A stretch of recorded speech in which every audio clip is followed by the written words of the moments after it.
Harihi Om Shri Gurubhyo Namaha.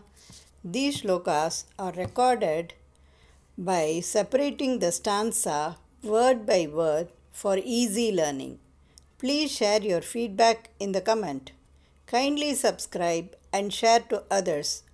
Om Namo Bhagavate Vasudevaya.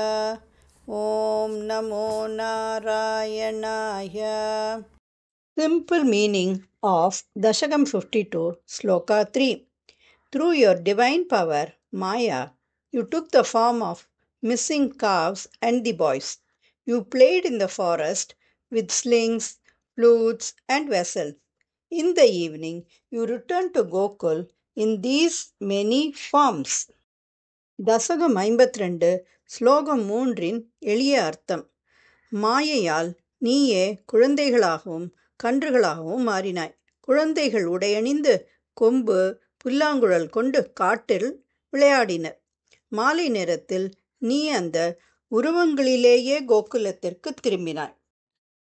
Sriman Narayaneeyam தசகம் 52 ஸ்லோகா 3. வத்சாயிதஹ ததனு வத்சாயிதஹ ததனு வத்சாயிதஸ்ததனு வத்சாயிதஸ்ததனு வத்சாயிதஸ்ததனு கோபகணாயிதஹ த்வம் கோபகணாயிதஹ த்வம் கோபகணாயிதஸ்த்வம் கோபகணாயிதஸ்த்வம் கோபகணாயிதஸ்த்வம் வத்சாயிதஸ்ததனு கோபகணாயிதஸ்த்வம் வத்சாயிதஸ்ததனு கோபகணாயிதஸ்த்வம் வத்சாயிதஸ்ததனு கோபகணாயிதஸ்த்வம் ஷிக்ய ஆதி ஷிக்ய ஆதி ஷிக்யாதி ஷிக்யாதி ஷிக்யாதி பாண்டமுரளி பாண்டமுரளி பாண்டமுரளி கவல ஆதிரூபः கவல ஆதிரூபः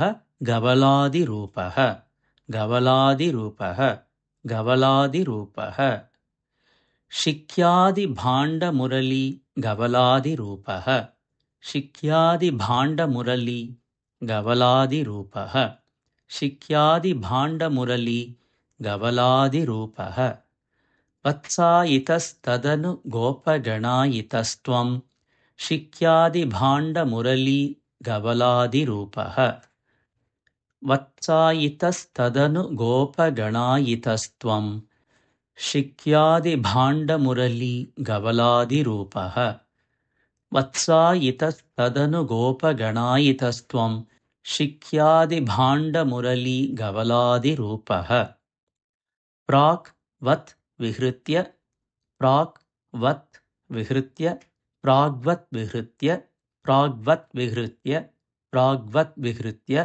விபினேஷு சிராய விபினேஷு சிராய விபினேஷு சிராய சாயம் சாயம் சாயம் பிராக்வத் விஹ்ருத்ய விபினேஷு சிராய சாயம் பிராக்வத் விஹ்ருத்ய விபினேஷு சிராய சாயம் பிராக்வத் விஹ்ருத்ய விபினேஷு சிராய சாயம் த்வம் மாயயா அத பஹுதா த்வம் மாயயாத பஹுதா த்வம் மாயயாத பஹுதா व्रजमाययाथ व्रजमाययाथ व्रजमाययाथ त्वं माययाथ बहुधा व्रजमाययाथ त्वं माययाथ बहुधा व्रजमाययाथ त्वं माययाथ बहुधा व्रजमाययाथ प्राग्वत् विहृत्य विपिनेषु चिराय सायं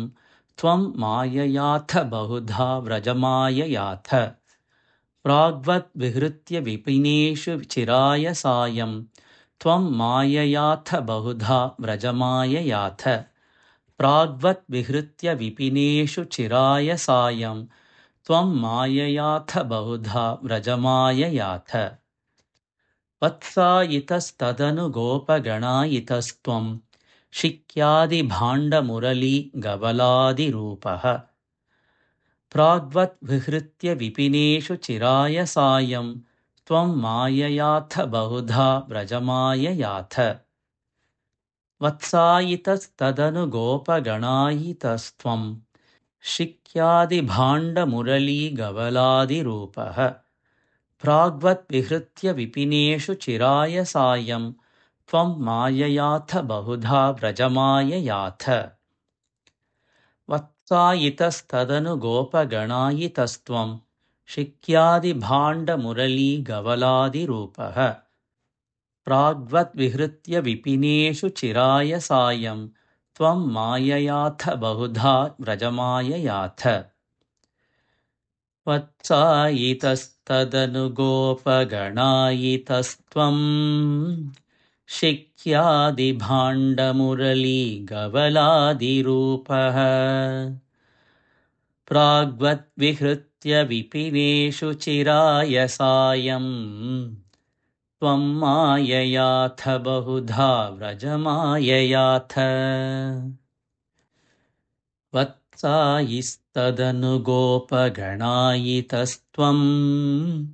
शिक्यादिभाण्डमुरलीगवलादिरूपः प्राग्वद्विहृत्य विपिनेषु चिराय सायं त्वं माययाथ बहुधा व्रजमाययाथ